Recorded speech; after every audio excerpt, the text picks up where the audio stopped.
okay today, except maybe it's just check the. You gonna be here for class, or you have to kitchen right now?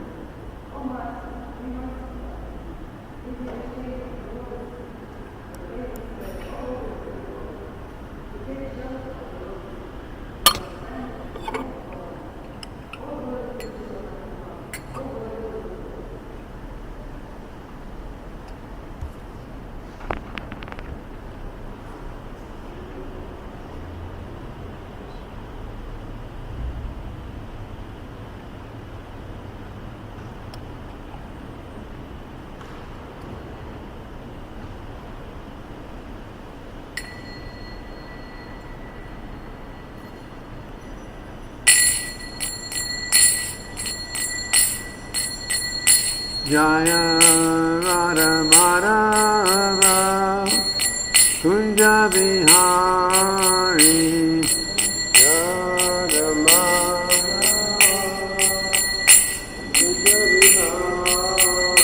Jaya Radha Madhava Kunja Bihari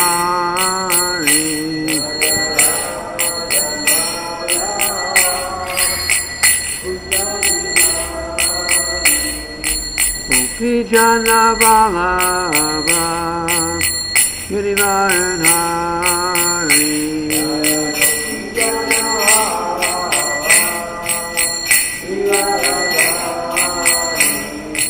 Gopi Jana Balava Girivaranhari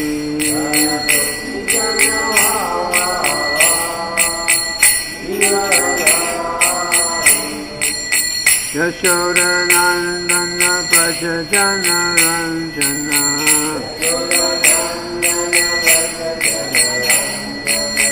Yashoda Nandana Prajajana Ranjana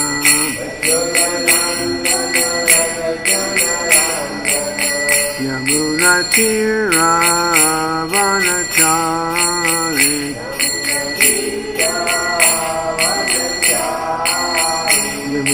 Tira Vanachari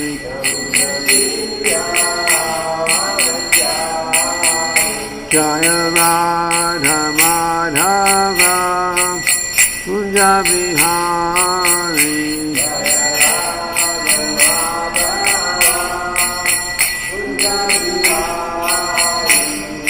Gopi Jana Balava Girivaranhari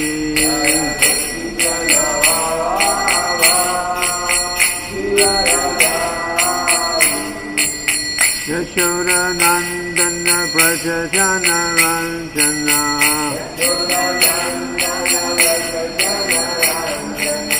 Yamuna Tira Vanachari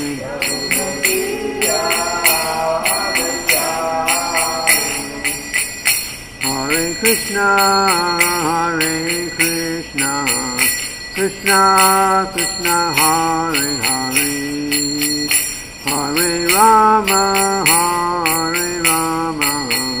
Rama Rama, Hare Hare.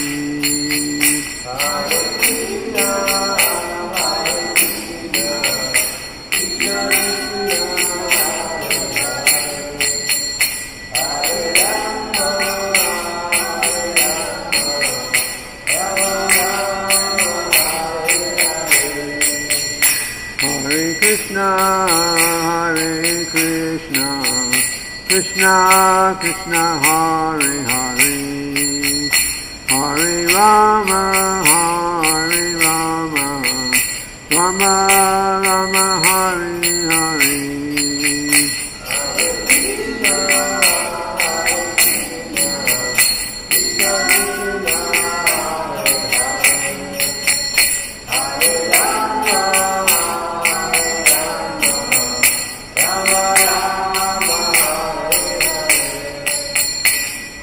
Krishna, Hare Krishna, Krishna Krishna, Hare Hare, Hare Rama, Rama Rama, Hare Hare.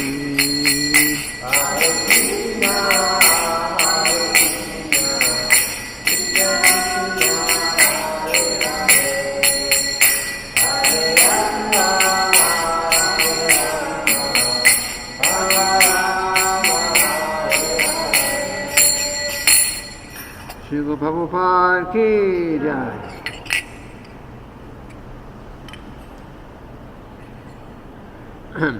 Om Namo Bhagavate Vasudevaya. Om Namo Bhagavate Vasudevaya. Om Namo Bhagavate Vasudevaya.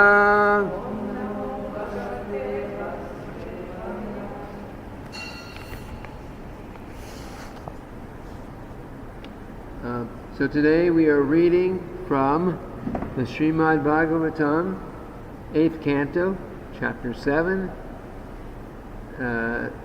We might do a couple of verses because the purport is very small, so maybe 19 to 21. So we'll chant the verse for 19.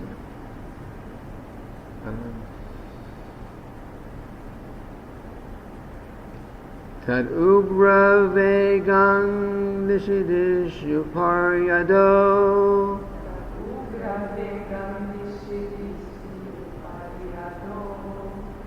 Visarpad utsarpad asahyang aprati.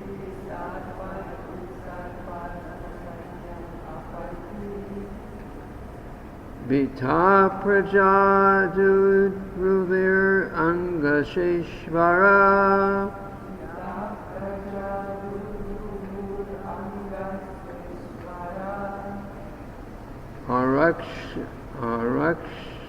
Arakshamana sharanang sadashivam.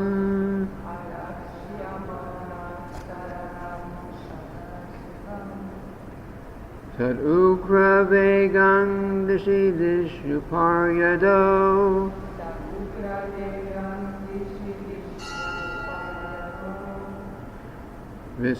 Visarpad utsarpad asahyang aprati.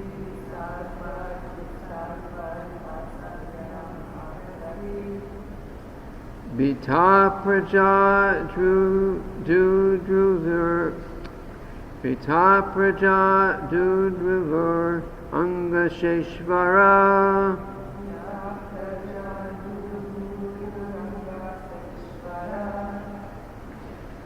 Arakshamana sharanang sadashivam.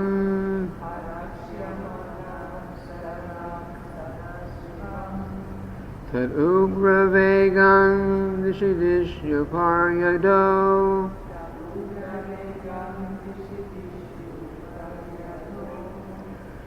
Visarpad utsarpad asahyam aprati.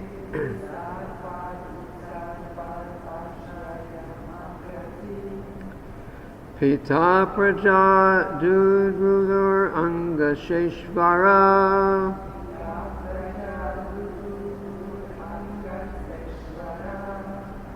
Arakshamana sharanang sadashivam.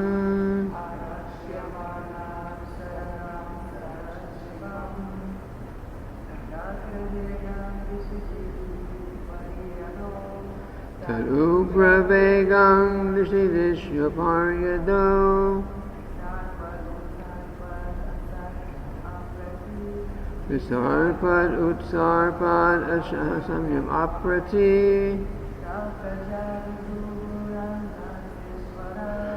Vita praja dudvivur angasheshvara.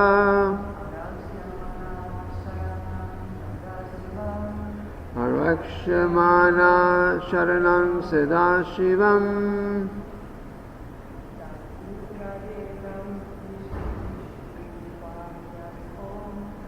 Tad ugra vegang dishya paryado.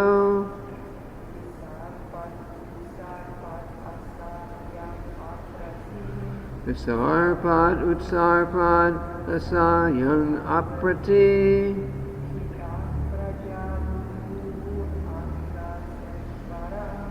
Vita praja dudvivur angasheshvara.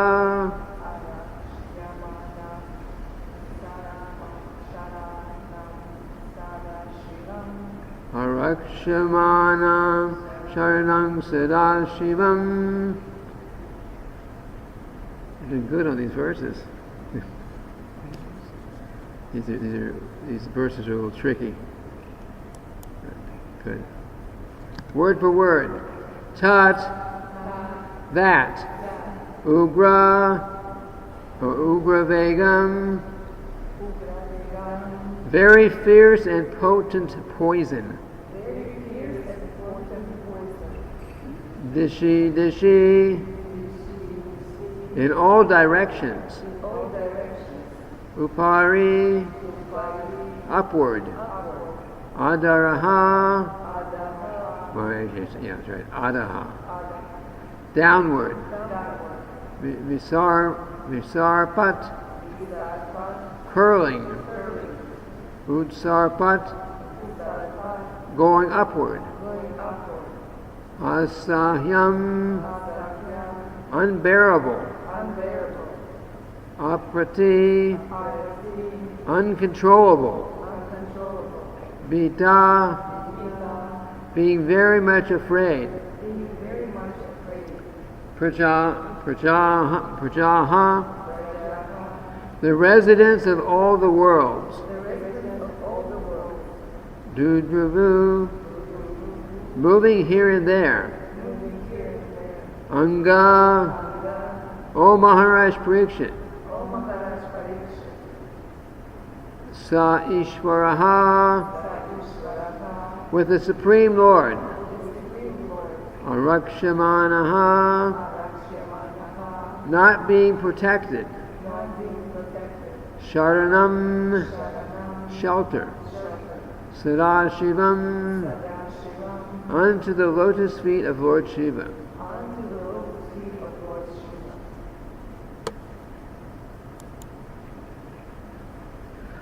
O King, when that uncontrollable poison, this is poison that came out of the churning, when that uncontrollable poison was forcibly spreading up and down in all directions, all the demigods, along with the Lord himself, approached Lord Shiva, Sadashiva. Feeling unsheltered and very much afraid, they sought shelter of him. Repeat after me. O King, when that uncontrollable poison was forcibly spreading up and down in all directions, all the demigods, along with the Lord himself, approached Lord Shiva, Sadashiva, feeling unsheltered and very much afraid, they sought shelter of him. So there's a short purport here, and we'll read that. Srila Prabhupada's purport. One may question that, since the Supreme Personality of Godhead was personally present, why did he accompany all the demigods and people in general to take shelter of Lord Sadashiva instead of intervening himself? In this connection, Srila Madhvacharya warns, Rudrasya Yashasho Ritaya Swayang Vishnur Vishang Vibhu Na Sangjare Samartopi Vayang Choche Prasantaye. Lord Vishnu was competent to rectify the situation, but in order to give credit to Lord Shiva, who later drank all the poison and kept it in his neck, Lord Vishnu did not take action. I should mark down we're going to do 3 verses today, and there's a short purport that us speak something here. So, So here's a situation. All the demigods and all the demons are working very hard trying to get this nectar, but before the nectar can come, the poison comes, which Lord Vishnu already told the demigods that poison would come out of this.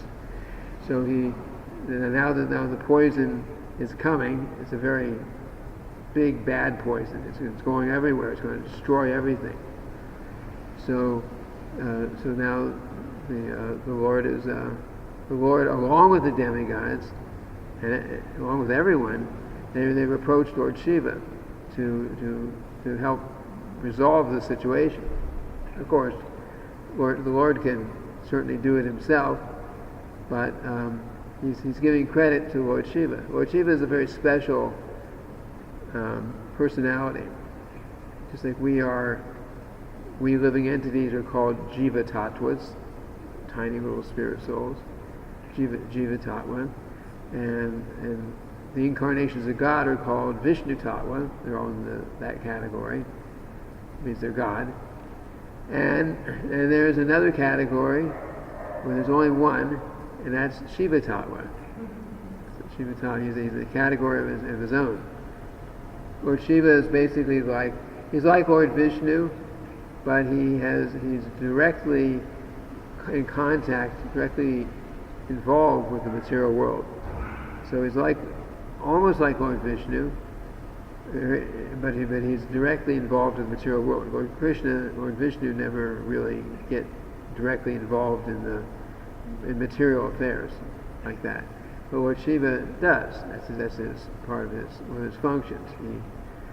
He ultimately, at the end of the universe, he destroys everything. That's his service, and he's also the qualitative incarnation of the mode of ignorance. So someone is tending to be in the mode of ignorance. He's controlling them basically. We're all controlled by our to the degree that we're not Krishna conscious. We all are controlled to some degree by the modes of material nature. To some degree of goodness, some degree of passion, some degree of ignorance. We're all controlled to some degree until we become not. As long as we're not 100% fully, really absorbed fully in Krishna consciousness, and we're affected by these modes of nature. So Lord Shiva, his area is the mode of ignorance,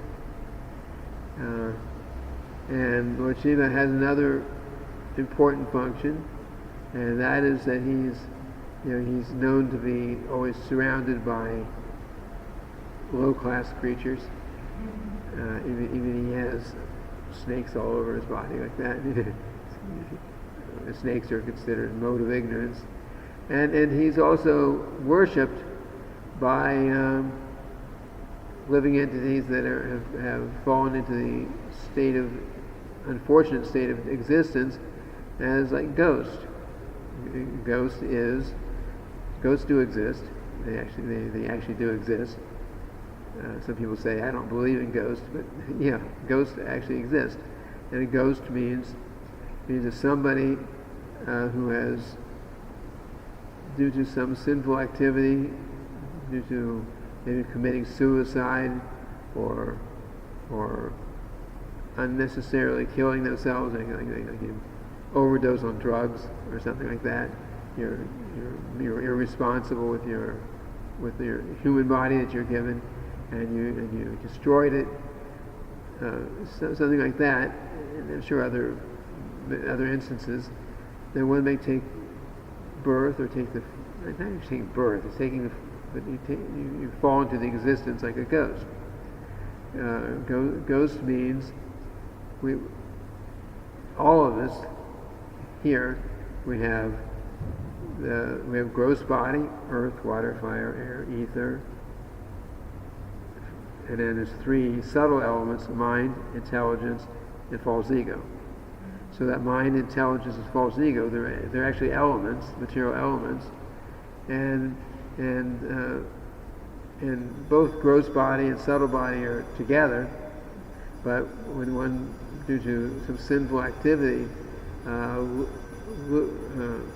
has to take ghost form, that means they lose the gross body, or they give up their body. Like when we leave our body, usually you leave the body, and the soul and the subtle body go to another gross body somewhere, whatever form that is. The ghost means the soul and the subtle body have left, but are not given the opportunity to have a gross body for sometimes for even hundreds of years, depending on, it could be a long time. And so when one is like that, if they are very fortunate, somehow or the other they please Lord Shiva, then Lord Shiva will give them an opportunity at some point to to get a gross body. Not and the opportunity, the way he gives that opportunity is that if man and woman are having sexual relationship and it's in certain hours, these things are not supposed to be done, and during that, and certain consciousness should be, proper consciousness should be thinking of Krishna, but most people in the world are not going to be thinking, we want to have a nice child for, to serve God. So someone's in the wrong consciousness and having sexual relationship at the wrong time, then Lord Shiva, when he's a certain time in the evening, he travels through the sky with these ghosts and these different souls that are in ghost bodies, and if he wants to favor one of them, and somebody becomes pregnant, that he will send, the pregnancy means that he sends that ghost into that womb. So for the ghosts, they get it's fortunate because they at least get a gross body again. But the consciousness of the child that will come from that relationship is based on the consciousness of the man and the woman that are engaged like that way. So if their mood is simply for sense gratification, just simply just for enjoyment without any other consideration, and Lord Shiva gives an opportunity to one of his ghostly followers to enter them, then that kind of that soul, that's just a soul. The soul is pure, but the subtle body, the mind, everything that comes with the soul, may be very low class consciousness, and this is what's called Varna Sankhara, it's called, which means unwanted population. Means there's sexual intercourse, and the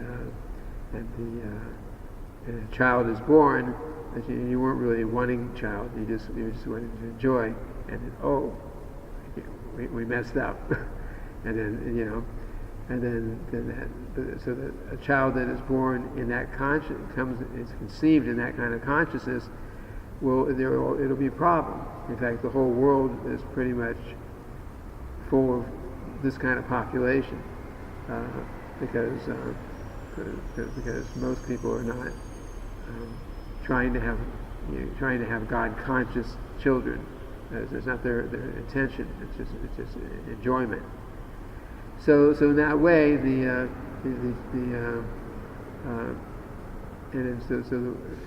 fact, in Bhagavad Gita, Arjuna, he's making arguments.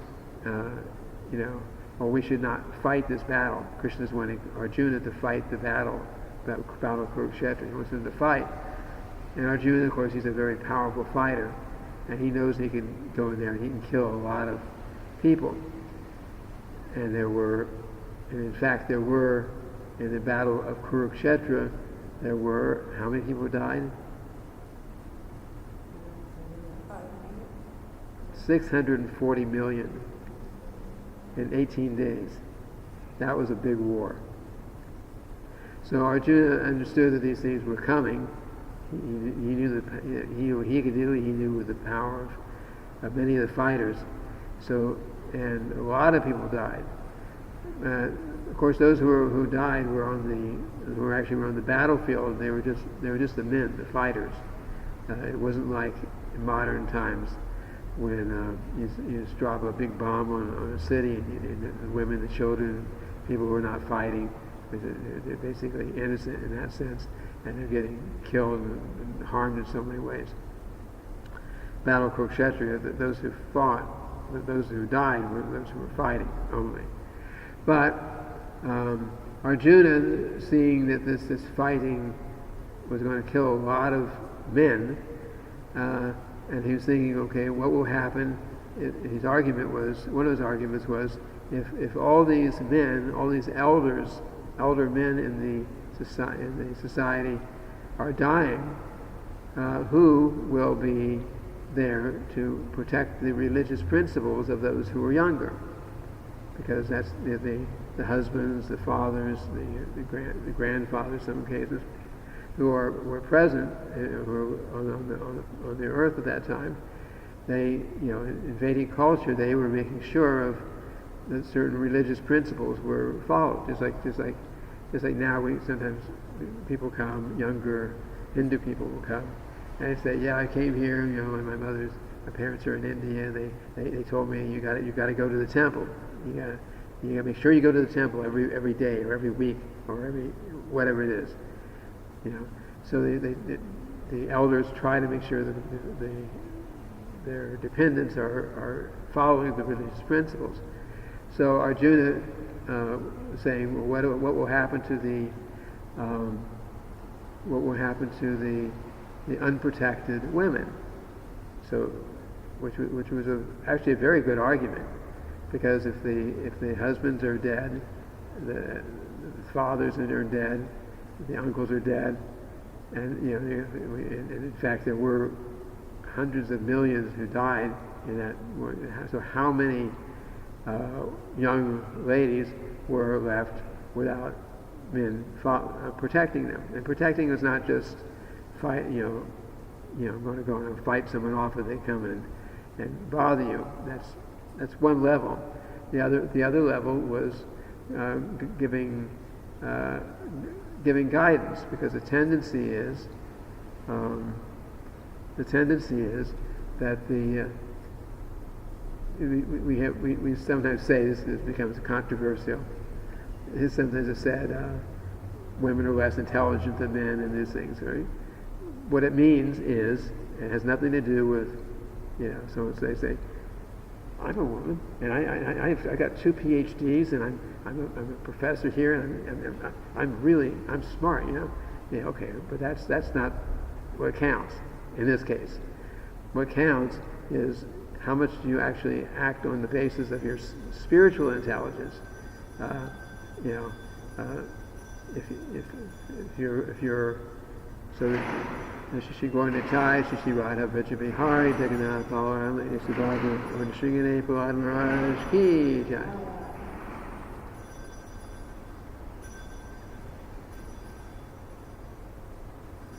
So the tendency is, it comes with woman's body particularly, is to act more on the emotional level, not necessarily do what is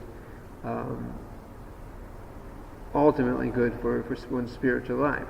So therefore, that's why it says if women in society are not protected, or not given that protected, especially in terms of giving that guidance, the guidance, then the tendency of following the mind is to get in problem, illicit sex and those kind of things. The tendency is there. Of course, the men also, unfortunately, in Kali Yuga are not trained up either. in Vedic culture, when a boy was 5 years old, he went off with a spiritual master till maybe he was 20 or 25 years old. He got got trained up, educated in all kinds of Vedic scriptures, learned to control the senses. It's brahmachari. The brahmachari means there's no sexual relationship like that. So he was raised like he was trained up like that, and then when he got maybe 20, 25 years old or so, he had a choice. Okay, you're going to go on and you can just remain brahmachari, or you can get married. And you get married, then if they got married, which most did, then they're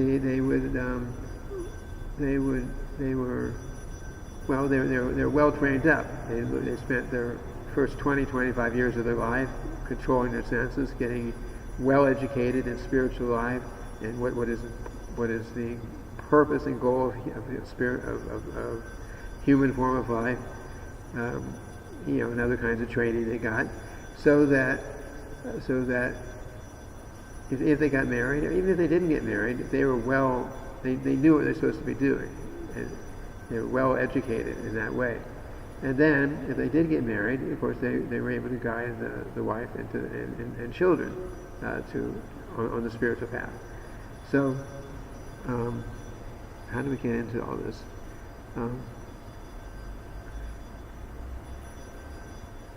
So, I'm not sure how we got on that subject in the first place, but that was a system. Oh yeah, we're talking about Lord Shiva.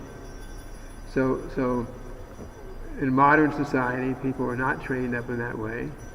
You're actually encouraged to not control your senses, and in that way, when a child is born, is probably many times, most of the time now, it's probably not done in the proper consciousness, and then that means that souls that are being attracted to the womb are not. They're more in the mode of passion and ignorance, and not really those who are interested in spiritual life. And then, of course, those who are little, who are born or like that when they're little, they grow up, and chances are, unless they somehow or other are very fortunate and take up the path of Krishna consciousness, they'll become the leaders of the world in time. And when one becomes the adults, the leaders in the society, and has demoniac consciousness, then of course the world gets to be what it's like it is right now. There's a lot of problems everywhere. So anyway, we're talking about Lord Shiva. So Lord Shiva, when somebody is in that very low consciousness and is conceiving intentionally or not intentionally, conceiving the child, he may send one of his low class people, ghosts, there to get a gross body. It's good for the ghost, but it's not good for the. It's not a very good birth to take. It's not. It becomes a problem ultimately for the society, like that. So, and going to this purport. Of course, Lord Vishnu obviously was competent to fix the problem with the poison, but he already knew that Lord Shiva, who was also quite competent, was going to take care of it. So Lord Vishnu was, giving credit right there to Lord Shiva, and letting him take care of it rather than Lord Vishnu taking care of it himself. So let me just read the next.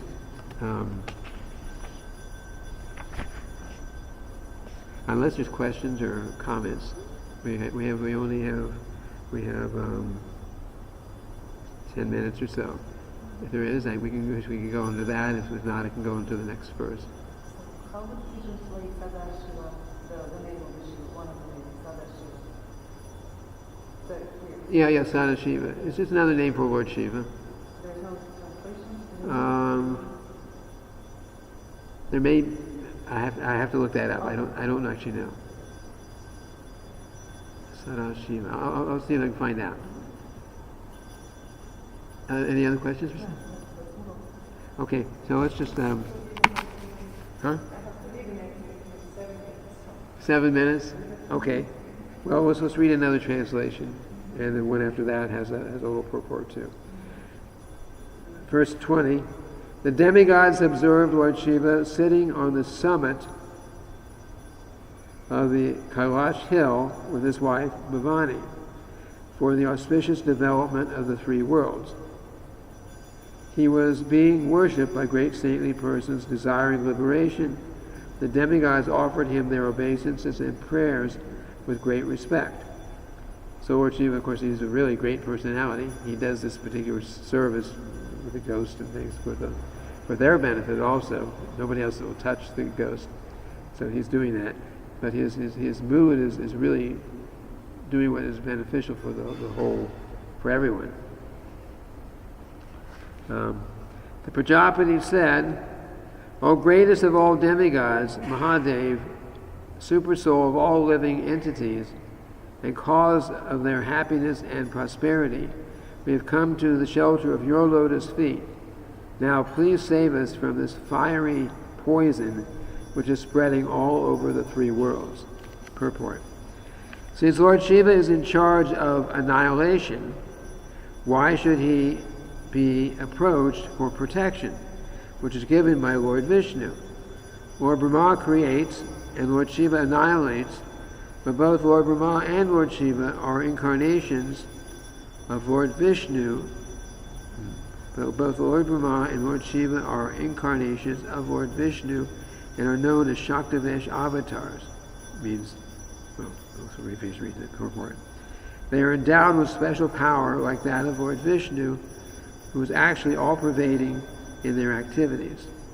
Therefore, when prayers for protection are offered to Lord Shiva, actually Lord Vishnu is indicated, for otherwise Lord Shiva is meant for destruction. Lord Shiva is one of the Ishwaras, or the controllers known as Shaktivesh avatars. Therefore, he can be addressed as having the qualities of Lord Vishnu. Shaktivesh avatar, Shaktivesh avatar. Shaktivesh avatar means one who descends, like an incarnation. Shaktivesh avatars means one who gets a particular Shakti, or energy, or they're empowered to do something. So Lord Shiva is specifically empowered to destroy the universe, which has to happen in due course of time. And he has other abilities, like what we said about the ghost, and not just anyone can handle that particular service. And then Lord Brahma, I mean, who can imagine creating all the planets and the bodies of the living entities and everything in the universe? Who can do that? Lord Brahma is just he's a Jiva soul like us, but he's empowered to do that particular function. So they're called Shaktivesh avatars. They're also called Guna avatars because they represent the different.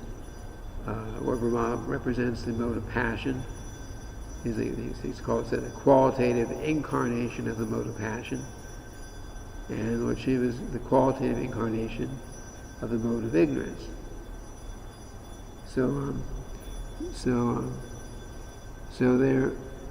they're praying to Lord Shiva, but why not Lord Vishnu? Well, Lord Shiva is actually empowered in this way by Lord Vishnu. Same as Lord Brahma is empowered to do what he does, Lord Shiva is empowered by Lord Vishnu. So their prayer to Lord Shiva is actually indirectly to Lord Vishnu anyway, because they're praying to that particular potency that's been given to Lord Shiva by Lord Vishnu. And there are many Shaktivesh avatars we've heard about. Shila Prabhupada is a Shaktivesh avatar. Shaktivesh avatar means a devotee, a pure devotee of Krishna, who Krishna is empowered to do some particular kind of function. Srila Prabhupada obviously was very much empowered, otherwise he couldn't have spread Krishna consciousness the way he did. He couldn't have written books the way he did. These books, except for a little bit of very minor editing, these books are basically Srila Prabhupada at one time just dictating them. Now who do you know who can write a book like this, just sitting with a dictaphone and speaking it and getting it right the first time? I write a little pamphlet, a couple hundred words, and I write it and rewrite it maybe 20 or 30 times before I get it the way I like it, and then later on I still change it. But Srila Prabhupada did it in one. Why or how? Because Lord Krishna has empowered him to do it. He said, Srila Prabhupada said, that Lord Krishna is actually dictating it. He's dictating himself, but Lord Krishna's actually giving him the words directly, and Srila Prabhupada is just speaking it because we can't hear Krishna speak. So Krishna's giving it to Srila Prabhupada. He's empowering in that way, and Srila Prabhupada was dictating the words, and then others would type them up like that. But this is Shaktivesh avatar. Lord Prithu Maharaj, he was a king. We read about. We've passed that section now. It's the 4th canto. But he actually, when the earth was not producing food grains, due to the previous sinful activities of Venu, who was the father of Prithu Maharaj, when the earth was not producing food grain, and it was not, you plant seeds and like that, but nothing was growing. People were starving at that time. This is Satya Yuga.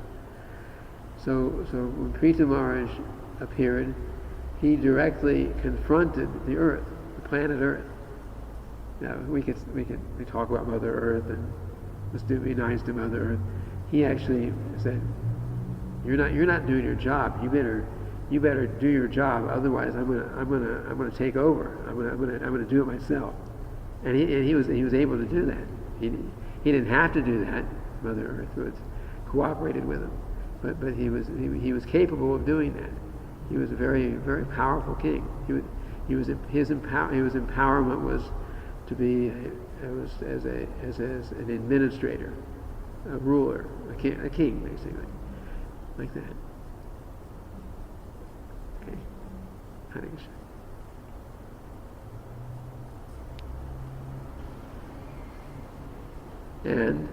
And to some degree, we also, if we dedicate our lives completely in Krishna's service, then we can also become empowered to do so many things.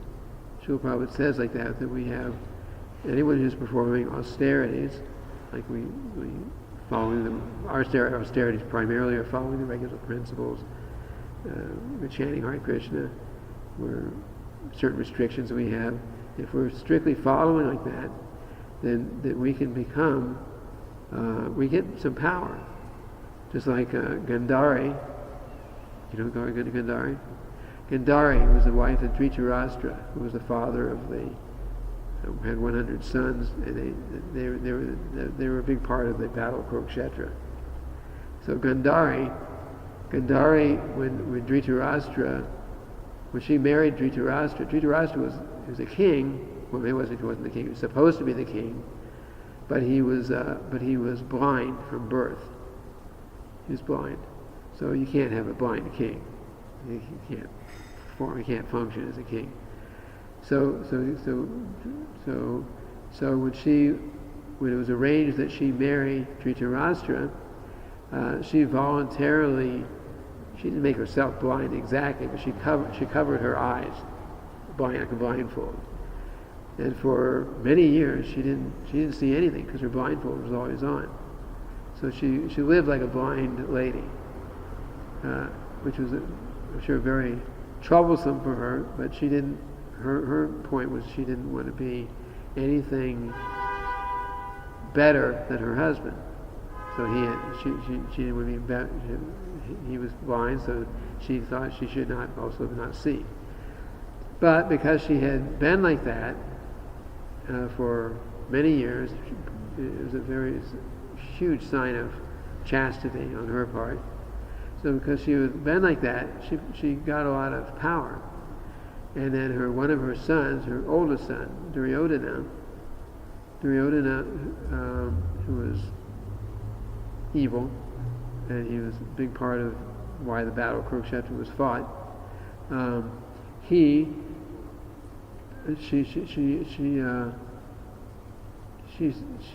said that this must have been during the battle was going on.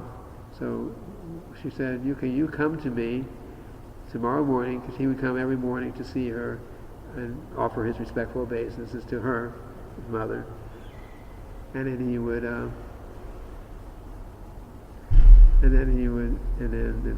go about what he does. So she says, so you tomorrow, when you come to me, you come naked. Completely naked. You walk from wherever you are to me naked, and I'll see you naked.